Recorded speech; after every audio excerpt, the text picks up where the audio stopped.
Hey, we are now live on Instagram and we're live on YouTube and Facebook. We're talking about not dating via our father wounds today. If you're catching this as a replay, go ahead and put replay in the chat so that I know that you are here. And at the end, let me know your thoughts as well. Let me go ahead and make us go live on Instagram so that everybody could be in on this party. Hello, Instagram. We are talking about how to not date with father wounds today. Let me go ahead and pin this comment at the top. As always, if you are watching this via replay, go ahead and let me know in the comments so that I know who's joining me later. Okay, so how and why to not date via our father wounds. So here at Black Girls Heal, we know that we are here because we're learning how to not date via previous trauma or not to build relationships based on ways that previous trauma may have affected us, whether or not it's affected our self esteem, whether or not it's affected our expectations and how we show up in relationships. But it all starts with our first set of relationships. So we have our relationship with our mother, we have a relationship with our father. This month, actually, on the podcast, I will be focusing on mother wound trauma more. So we have about 3 episodes where I'm going to be talking about different topics related to that.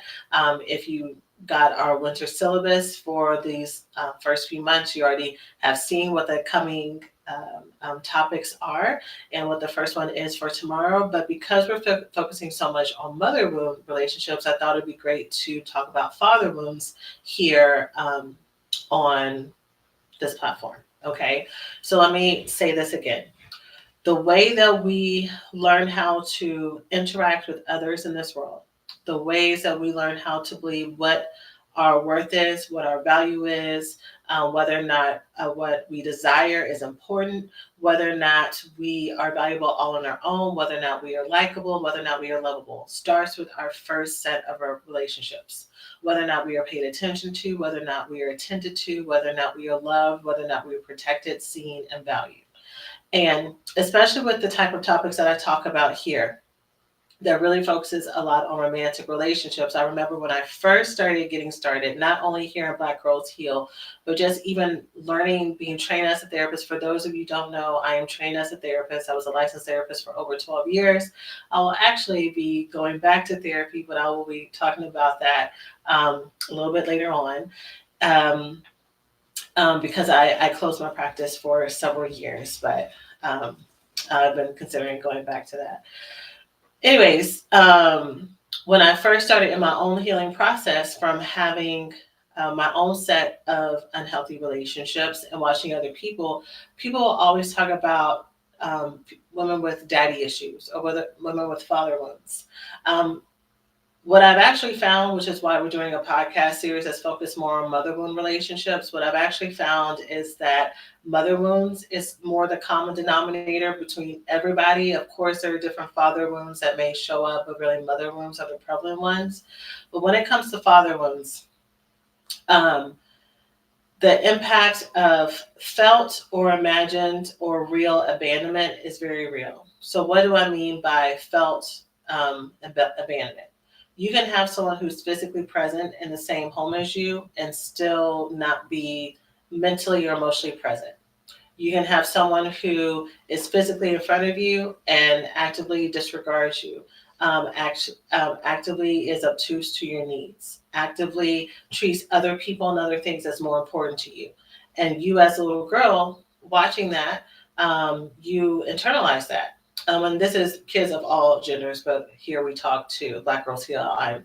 The audience is mostly women. So as a little girl, you internalize that. So all these messages that you have and get, whether or not someone said it to you directly or just by way that they treated you, it shows up in your expectations as you get older.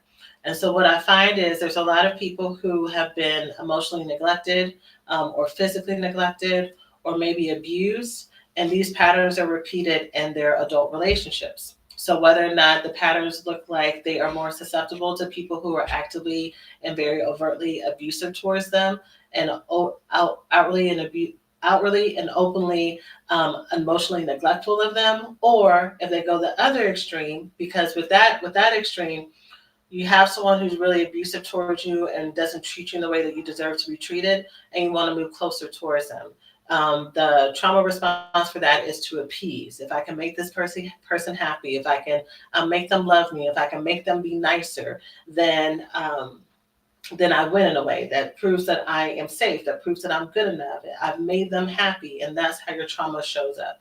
For some other people, the way the trauma may show up is it may look like, well, I'm not going to need anyone or anything because I refuse to be abandoned or neglected or used or abused in the way that I was treated before. So now I become hyper independent. I became probably very cut off from our emotions and our bodies. So this past weekend, I actually did a workshop titled Building a Self Romance. It was a great workshop. We were supposed to only be doing it for 90 minutes, and we doubled the time. And because we were just really talking about so many things related to trauma, to healing, to uncovering things, leaving things behind. And one of the things that came up in talking about this and how to heal from us, we talked about our connection to our body. And I was like drawing like different diagrams and stuff with women to show that what happens when you are in long-term trauma, and long-term trauma, again, counts as emotional neglect. If no one ever hit you, if no one ever starved you, if no one ever touched you in a way that you did not want to be touched, but emotionally, they did not attend to you, validate you, treat you as a person, or if they did it, pay attention to you, it was only when you did things that they wanted you to do, or it was only when you were taking care of other people, or it was only when you were making them look good, you were emotionally neglected as a child. Because emotional neglect is not about the things that happen, it's about the things that didn't happen. And it's about the prerequisites that the qualifications that you need to pass in order to get that type of love and comfort from your parent or caregiver. As a child, love should be free.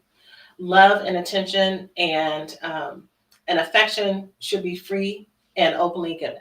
Okay, so when you have that type of upbringing for an extended period of time, that is traumatic to a child. A child doesn't understand why she is not getting the hugs and the comfort and the love and the person looking them in the face and like smiling when they enter the room. They just internalize that that is bad and that is deeply painful to any person, but especially a child who especially has no reference for the world.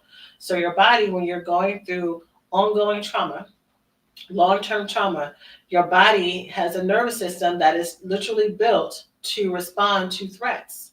So that is scary. I don't know if the person that is supposed to be taking care of me is going to be mad at me, if they're going to rage at me, if they're going to withdraw affection from me, if they're going to put me in the corner, if they're going to scold me, if they're going to make me cry, if I'm going to go next to them, they're going to push me away because I'm in the way, right?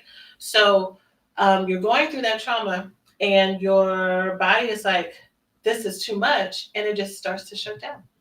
And starts making it so that you're really not available to be in your body, to be in your head. So you go through life either being super busy and trying to run away from your body or numbing out from your body, right? So either using things to self-medicate and maybe drugs or substances. Here at this platform, I talk all about relationships. So many of us are running from our trauma by going from relationship to relationship, or again, becoming so hyper independent to where we freeze out relationships because we're trying to run from when I get in connection with people or when there's a certain type of mirror in front of me that is deeply painful.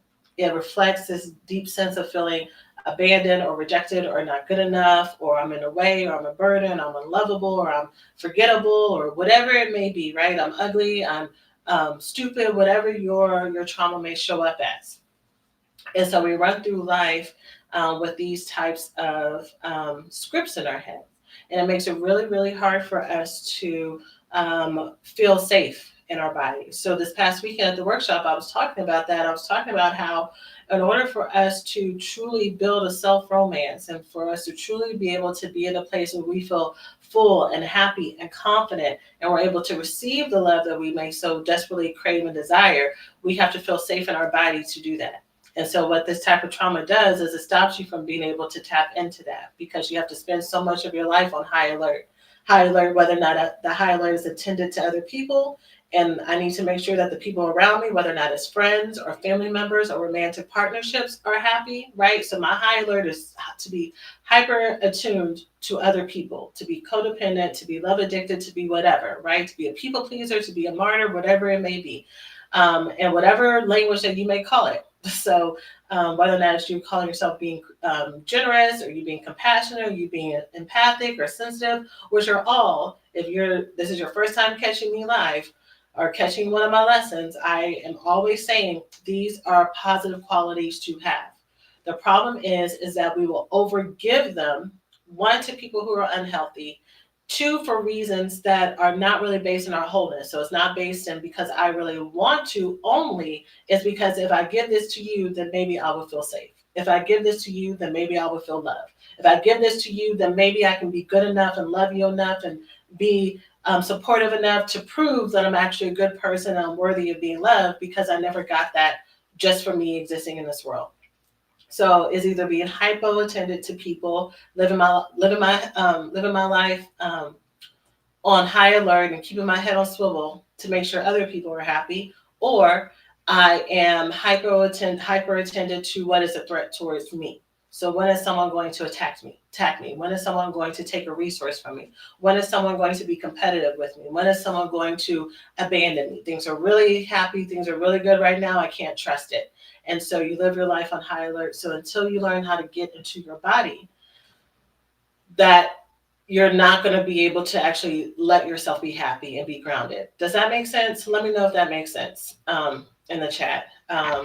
But you can drop a heart or just let me know that makes sense. I saw some hearts before. I just want to make sure that y'all are still with me, right? Hello to those of you who are joining me. We're talking about 3 ways to not date with father wounds. So 3 ways to not date via brokenness and through unresolved trauma that may have gotten in the way, or that may have incepted into our brains and incepted into our hearts. And so I'm going to be talking about that today. Okay. So I was just giving an intro. All right. So we're going to talk about 3 ways to make sure you're not dating with your father wounds. And for those of you who have not joined me before, I didn't even introduce myself. My name is Sheena Lachey. I am a love addiction coach and trauma expert. I help women heal from the symptoms of love addiction, love avoidance, and love deprivation, and the trauma that causes it, to make way for healthy love in their life, and to build a healthy relationship with themselves. I was a licensed therapist for over 12 years. I have been coaching and teaching here for 7+ years. And so I have expertise not only through my training and through previous licensure, but also through being on both sides of this experience and working my way through this, and now helping hundreds of women through my coaching program called the Recovery School, that we talk about the exact issues that I'm talking about here. And so literally in the Recovery School, one of the modules is just focused on getting to the root of these father wounds and these mother wounds and these types of traumas, so that we can unearth them, leave them behind, and move forward. Okay, so if y'all are ready for the first way to not date with your father wounds, go ahead and put either a 1 or a heart in the chat, and I'm going to take a drink of water while I wait for y'all to do that for me. Put a 1 or a heart in the chat.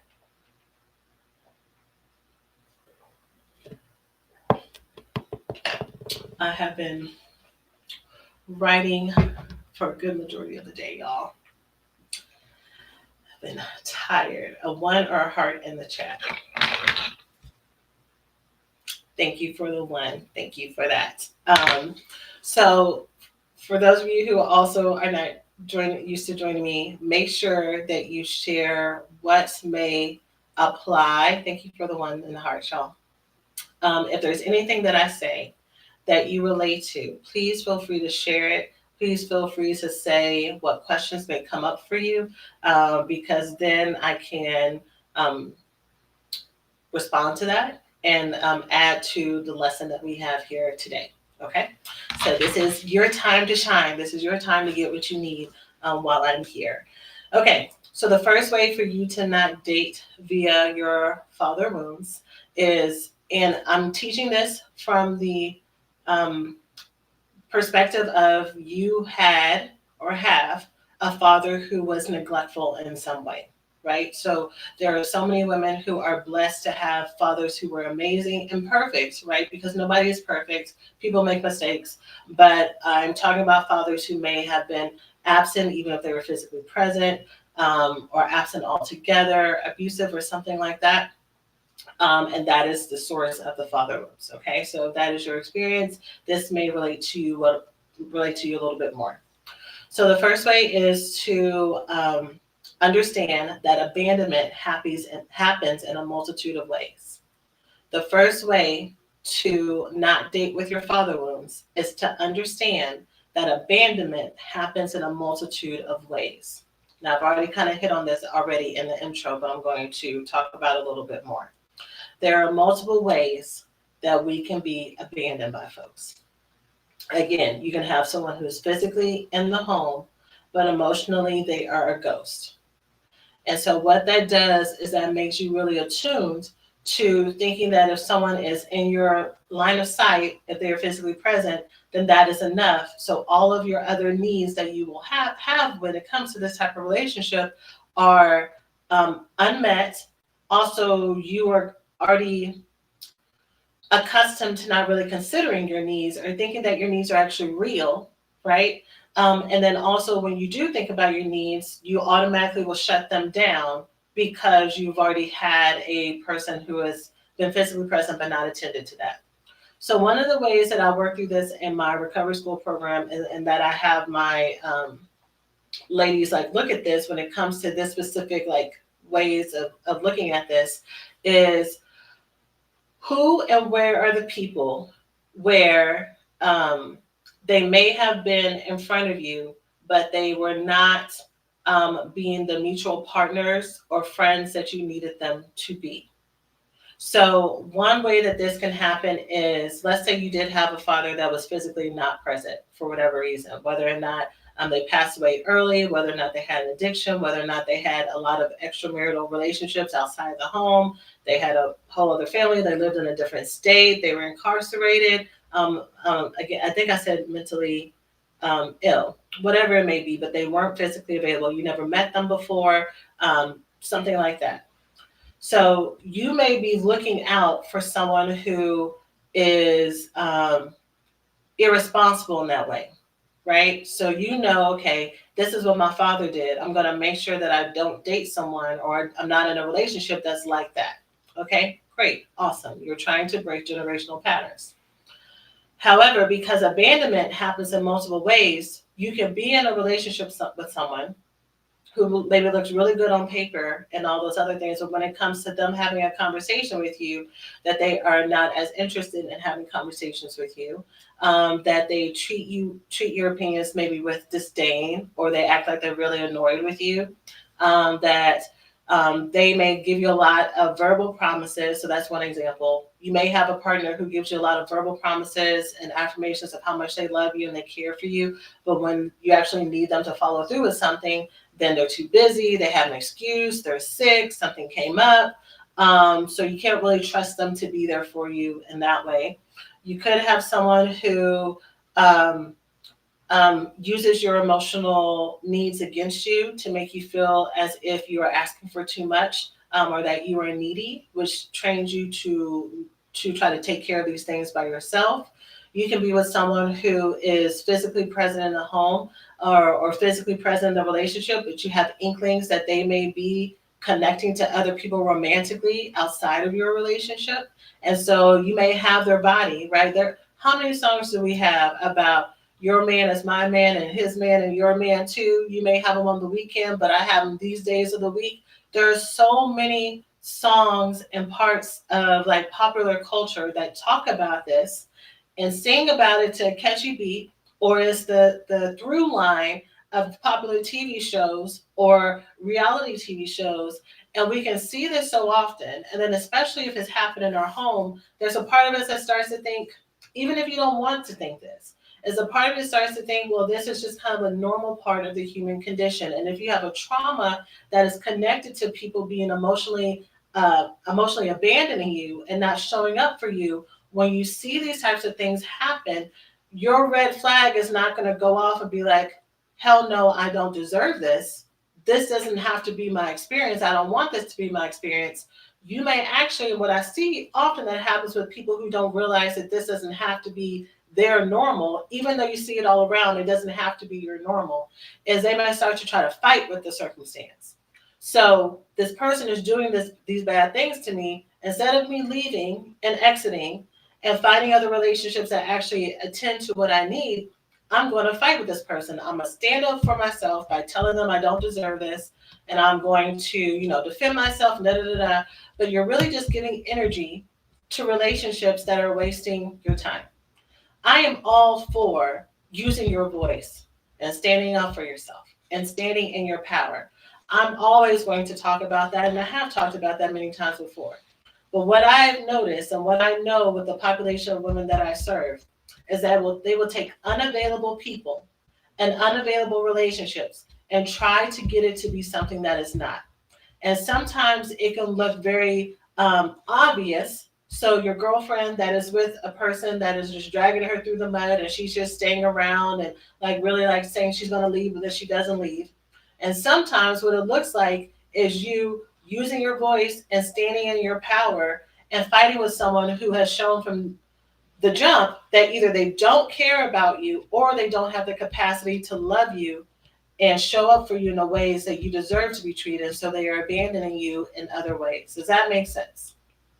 Let me know if that makes sense. Hey, Lashana, if you're still here. Hey, girl. I guess that includes fathers that died unexpectedly as a teenager. Yeah, there's grief that you have not worked through. Even if your father was a really amazing father, if there is a part of you that is shut down what it has felt like to have that absence of that father role, if your father was very important to you, that father role in your life, that is you shutting down grief in your heart and sadness and access to that, right? Um, those feelings and those emotions are still there and those needs are still there. So you spent however many number of years trying to act as if you don't have those needs. So that's absolutely going to have an effect um, in your adult relationships. So yeah. Are y'all tracking with me? Does that make sense what I'm saying, y'all? As I take another drink of water, let me know.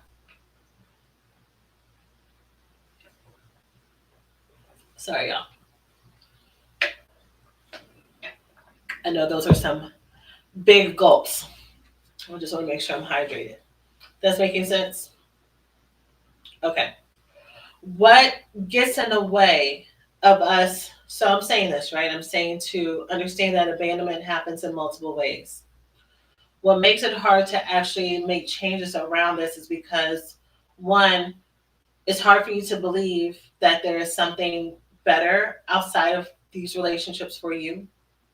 And two, it may be hard to believe that you can have access to these types of better relationships that are more securely attached, that are more available for you. And three, because you really haven't practiced learning how to be available to that stuff. If and when you get connected to those relationships, it gets a lot easier to sabotage them and to not let folks in. Okay? So that is why really getting support from folks outside of you is really important, because what you think you see may not be exactly what's happening. What you may think is a threat, what you may think is safe, may have a whole lot of glaring red flags around it. So again, dating someone who has a lot of money, is really attentive to you,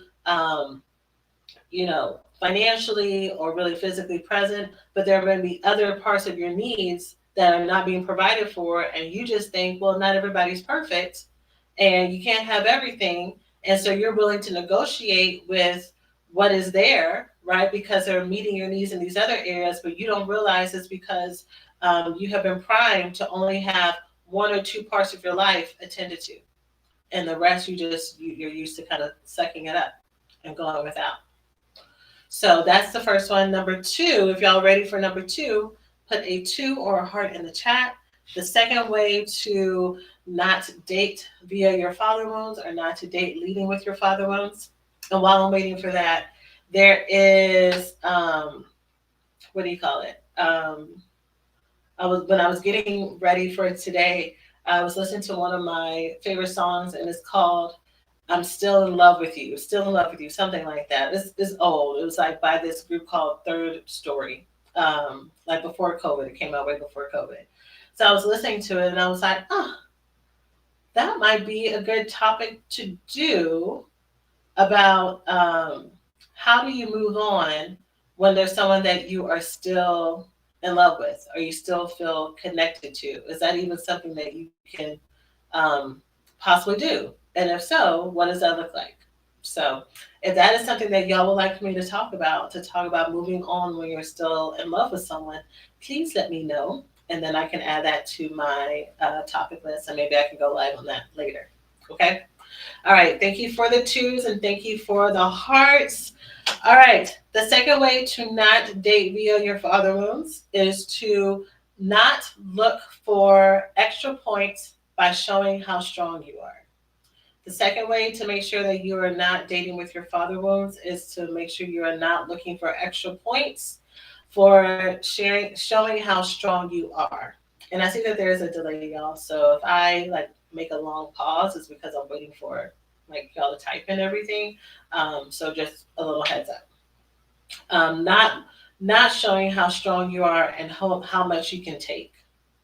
So how do I want to talk about this? Um, I've noticed that there is a big trend, and for those of us who have learned how to become needless and wantless, that sometimes it can feel like a badge of honor, like there's a medal to show how much you don't need someone.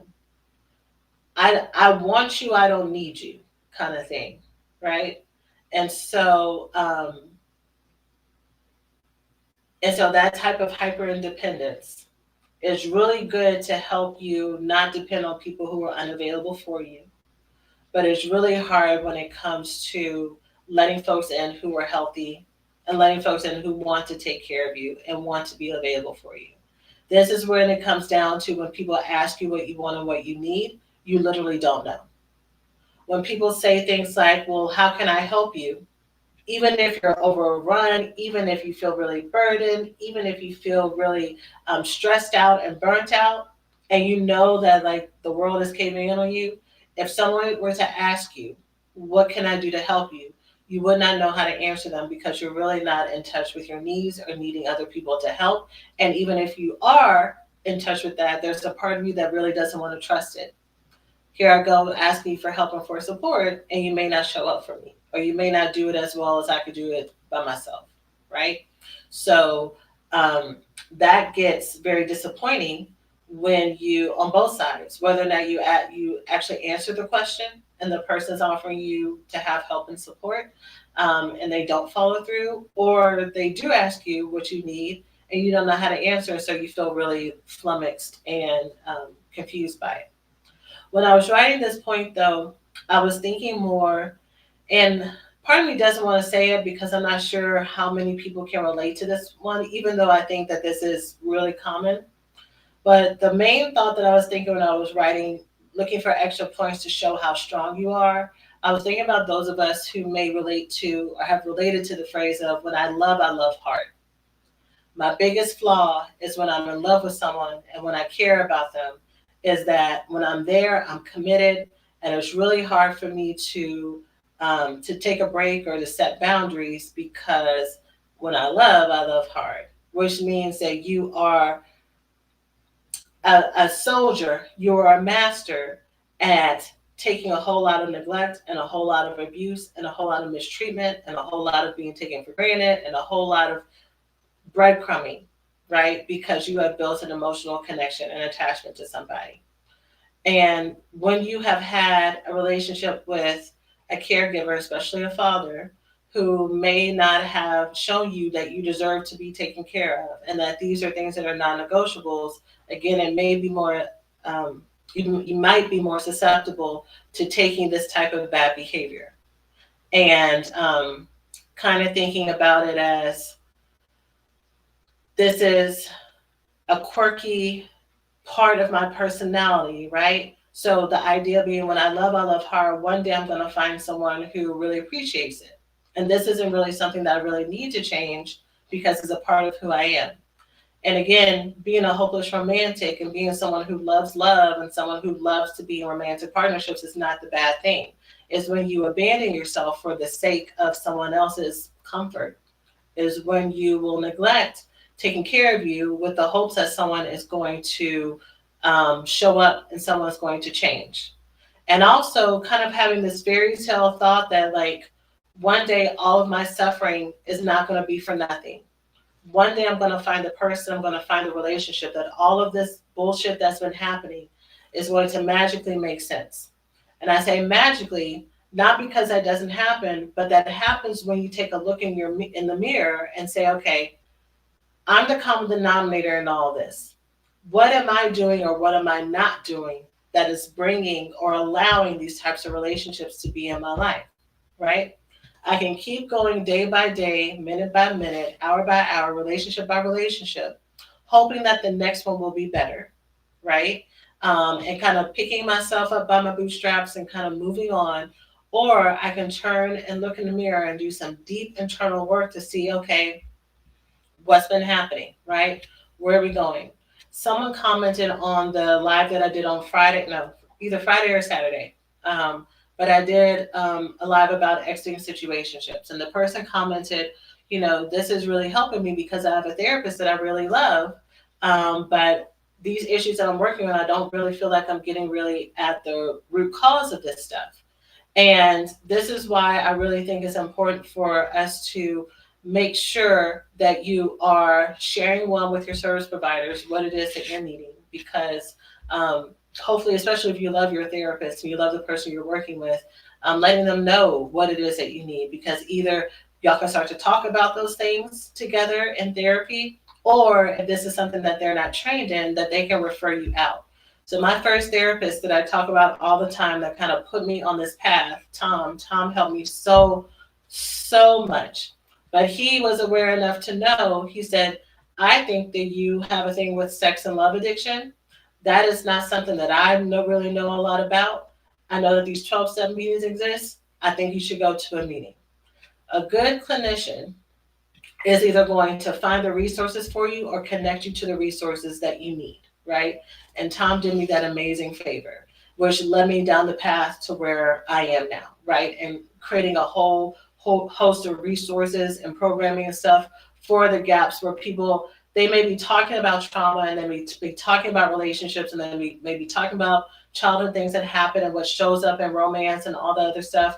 But as far as this language and the unique ways that this stuff plays out, there aren't really any resources. So that's why I created the Recovery School program, why I've been talking about it for years. Well, I'm always going to talk about it as long as I'm here and alive and able to discuss it. I'm always going to talk about it because I know that there are so many of us that we get on a high level and even on a heart level what is happening here. We get that I'm repeating the same traumas from my past, subconsciously and sometimes consciously. Sometimes we are fully aware of what we're doing and why. And I'm trying to make a change and it's not happening and it's not working and I need something else. So that's why those types of programs, or that's why my program exists for that reason. Okay.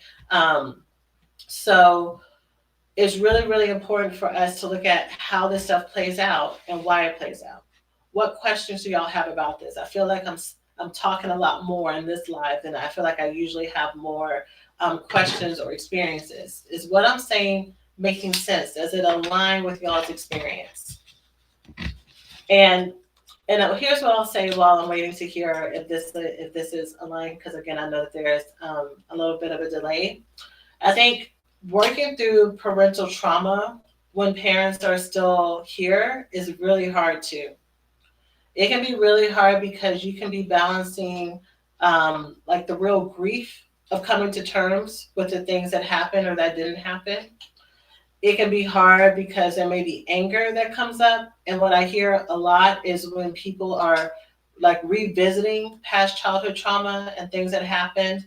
And if it's with a parent that they have a really good relationship with now, they kind of don't really want to go there, because they feel so much of a sense of loyalty to this person, to this relationship, and they don't want to sour it. They don't want to go back in the past. It feels like you're going backwards when really this stuff may still hurt because it's still very present.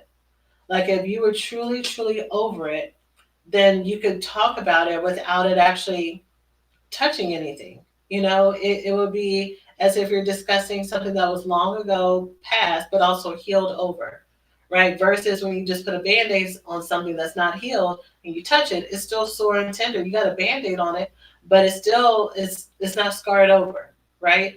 And so there's that. And then also, like I said, that sense of loyalty and stuff and not wanting to hurt someone.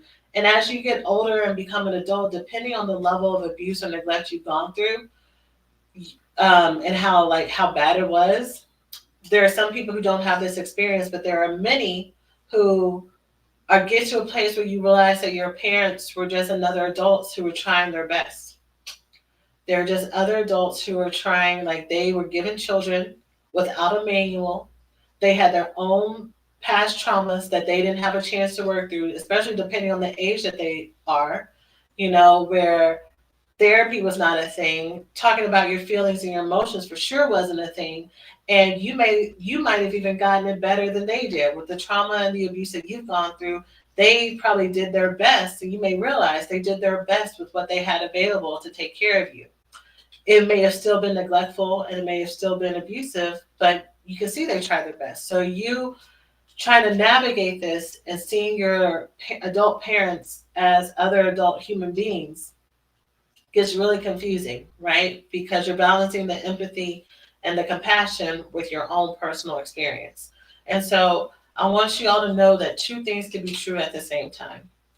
It can be true that your parents were just at some point little boys and little girls that were given a lot in life that they did not deserve, that they were treated in ways that they didn't deserve, and they learned how to show up in a world that was cruel to them. And they did the best with what they could, and somehow in turn, they gave out either some cruelty or they weren't able to really show up. Maybe their self esteem was so stripped that they really didn't have a lot of love to give, or they didn't really know what it meant to be kind and to be nurturing. They just needed to survive, right? They didn't have the time or the space to sit and give hugs and give care and ask you how your day was. They didn't know what that looked like. So we can see all that. That can be true. And what you went through and what you needed is just as important. Okay? All right. Yes, so true. You're making sense. Okay, awesome. Last point, and then I'm going to go. All right. So the last thing that I would really encourage y'all to do to not date via father wounds is to take pride, is to watch when you are taking pride and being needless and wantless.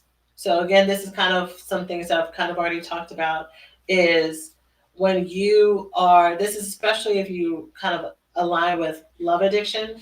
When you are really in love addiction primes you to study the other person and study the needs of the relationship and figure out how do I become the perfect partner for this partnership. So this is what my partner's schedule is. This is what my schedule is. How can I kind of adapt and change to make it work? This is what my partner likes to do. Okay, I can join in with that with them, or I can get them to join in with my life over here. And you kind of merge your identity to be more of a coupleship or this person's partner, and you start to lose your sense of yourself. And so when it comes to learning how to protect yourself, again, I said at the beginning that there's multiple different ways that our traumas can play out. Either I can learn how to appease, and I can learn how to be who people want me to be, be who people want me to be. Be who people want me to be. Yeah, I think I said that right. Be who people want me to be, or I can not need anybody at all. And both of those, you end up being needless and wantless. Because over here is more about survival a lot of times. Because even if you are treating yourself, let's say over here you're hyper independent and you are really good about, taking all these lavish trips and you're stacking your money and you're getting the bag and you're doing all these like really great, fun, ambitious things. To become needless and wellness and hyper independent in this area because of the trauma that's based in trauma, not just based in only your personality and only in your talents, but also is spurred on by I'm never going to allow myself to need someone so badly again that they're going to hurt me. What you have to neglect over here is emotional connection and affection, the need for emotional connection and comfort, because you can't trust it. I can't trust if someone's going to stay here and be here. I can't trust if the next touch that I have is not only going to abandon me or is it going to turn around and bite me. I can't trust that friends are always going to be here. And if they are, I have to control the amount of distance that they get towards me, or I control how much of my story and how much of my feelings that I share with people, because either they're going to use it against me, or if you don't have that as a belief, people don't really care about how I feel. So you end up limiting how much you share with folks. To be here that is based in trauma and fear. Again, there are many people who are hyper, like you're very ambitious and you're very talented and you're very successful, but it's based out of this wholeness and this self-confidence, right? It's based in this expansive place that's like, I love the world and the world loves me and the world is available for me and I'm here and I'm present and I'm open to letting my light shine and I receive love as much as I give love. That's a more expansive way of showing up in the world versus I'm going to get this stuff and I'm going to get it before anyone tries to get me. And I'm going to make sure nobody's on my six. And I'm going to, like this is very self-protective and defensive and you're not allowed to rest in what you've created. And so you end up being needless and wantless in a different way over here. This way is the way that I feel needed or the way I feel safe is by being loved and taken care of by other people. And this is where you want to be. You want to be in the middle. Okay. And so I kind of already talked about in the lesson today how we get to that place of becoming prideful, becoming proud of being needless and wantless. So we just need to realize that that is a trauma response and do the opposite of it. Okay. And doing the opposite of it looks like healing that trauma, looks like learning skills and resources to help you engage with other people so that you can be open, so that you can be expansive, so that you can receive the same love that you want and give it as well. Okay? All right.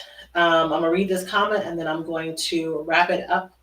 So this comment says, my dad is 2 seconds old ways, an old dog situation. That's such a turn off to the other person. They love a selfish woman, actually. Yeah. Well, many of us consider to be selfish, those of us who may be people pleasers and codependents. What I'm describing is you being confident.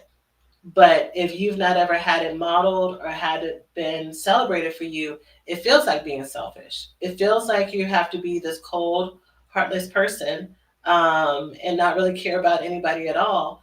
But really, you caring about yourself first is one of the most loving things that you can do, not only for yourself, but for the people around you. People love to love to be around someone who knows themselves. So saying no, standing in your power is amazing. Okay. But some people are manipulative and take advantage, even if subtle ways, though. What do you mean? What part of what I shared made you think about that? I'm not following.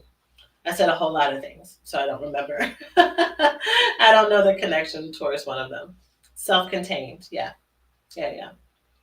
Self-contained, someone who has a firm foundation under her feet, who's grounded, who knows who she is. Absolutely.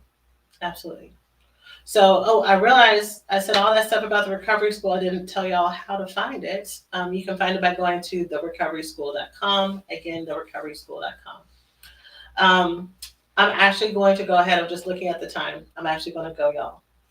Thank you so much for joining me. So sorry I had to end so quickly, but I hope that you enjoyed this lesson. If these are things that have been hard for you to work through, whether or not you have a really great resource with a therapist that you really love, but you're needing something to supplement it, or if you're in the middle of finding a clinician or someone to work with, or if you're just like, I just really need direct coaching and a plan of action to get out of this, any of those options, the Recovery School is literally built for no matter where a woman is. If she is willing to heal from love addiction, love avoidance, love deprivation, and the trauma that causes it, to make way for healthy love in her life, starting with her relationship with herself. That's why I've created this program, to help women wherever they are and to go through all the stages of this and to get exactly what she's desiring. So you can learn about that and enroll by going to therecoveryschool.com. I'm sending you all so much love. I hope y'all have a great rest of your evening, and I'll see you in the next one. Bye, y'all. Bye. Happy Monday. Stay dry for those of y'all who are in Houston, Texas.